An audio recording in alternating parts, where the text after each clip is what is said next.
pada PRU 15 berlaku boikot besar-besaran, sabotaj jentera Barisan Nasional. Ini jelas, saya sendiri lihat.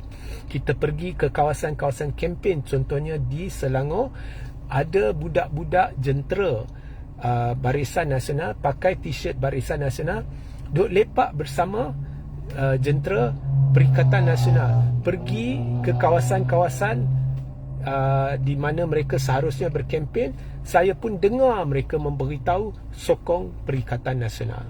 So banyak jentera Barisan Nasional telah, ya, budak-budak yang berkempen dan sebagainya telah, malah saya ada lihat memegang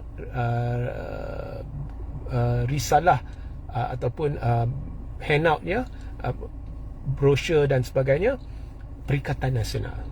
So di Langkawi saya melihat perkara ni. Mereka pergi dan mereka menyeru sokong Perikatan Nasional.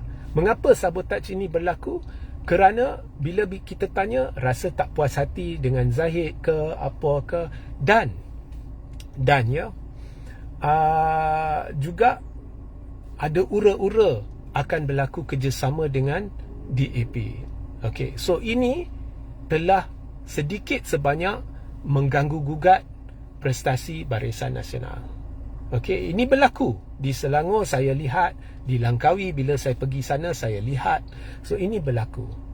So kita tahu di dalam UMNO ni majoriti sebenarnya tidak sehaluan dengan Zahid, baik dari sudut akar umbi maupun pemimpin bahagian cawangan. Itu memang pendapat saya lah. Okey, setuju tak setuju, tapi itu pendapat saya.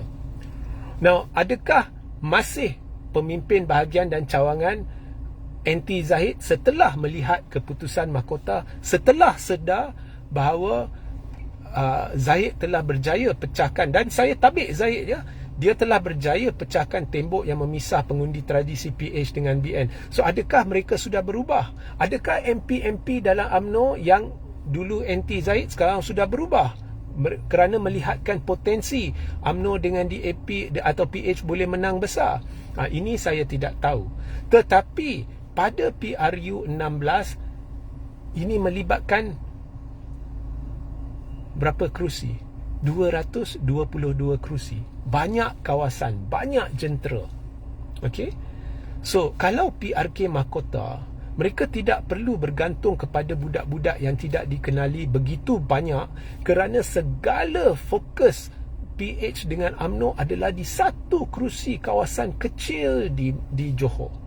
Ya, tetapi PRU 16 mereka perlu bergantung kepada terlalu banyak jentera dan orang-orang yang mereka tidak secara peribadi kenali untuk melakukan kempen. So kalau di peringkat parti, mungkin tiba-tiba ada pemimpin cawangan ke bahagian ke sudah ada perubahan hati melihat, lepas mahkota kita lihat UMNO dengan PH boleh menang besar, ya. Itu peringkat pemimpinnya saya tidak tahu mereka sudah berubah ke tidak. Tetapi di peringkat akar umbi, di peringkat rakyat ni, penerimaan dia tidak ada. So bila awak melibatkan jentera, adakah PH dan UMNO ada kemampuan untuk memastikan tidak berlaku sabotaj? Itulah kunci yang menentukan adakah PH dengan UMNO boleh ulangi apa yang berlaku di mahkota ataupun ia tidak mungkin tercapai. Kerana di mahkota mereka kurang bergantung kepada orang yang tidak kenali. Semua pemimpin boleh datang dan kontrol kempen dengan sendiri, ia memang efektif. Kalau PRU, benda itu tak boleh dilakukan oleh pemimpin, perlu pergantungan kepada terlalu banyak jentera yang ramainya pemimpin-pemimpin ini tidak kenali. Dan kita tahu di luar sana, contohnya majoriti Melayu Islam, saya yakin bersama Perikatan. So bila kita ambil jentera, adakah UMNO dengan PH boleh pastikan jentera ini tidak sabotaj kerana tidak puas hati? Budak-budak Melayu tidak puas hati UMNO bekerjasama dengan DAP. Kemudian jentera-jentera DAP tidak puas hati dengan UMNO. So boleh jadi di mahkota PH dengan UMNO yakin, wah, kita dah berjaya pecahkan benteng, pemisah antara pengundi Cina dengan pengundi tradisi PH dengan pengundi tradisi UMNO. Tetapi bila berlaku PRU, benteng ini sekali lagi naik dan tidak ada sokongan penyokong PH kepada calon UMNO dan penyokong UMNO kepada calon PH, dan PH dengan UMNO kena teruk, perikatan naik jika PRU diawalkan. Ini kita tidak tahu. Okey.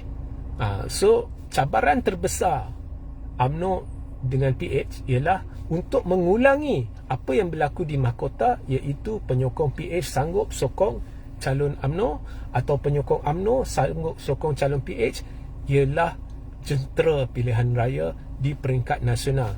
Boleh tak mereka kawal jentera itu dan pastikan tidak berlaku sabotaj? Itulah kunci penentu keputusan PRU 16. Sehingga kita berjumpa di lain masa. Assalamualaikum, salam sejahtera dan salam kuasa ketiga.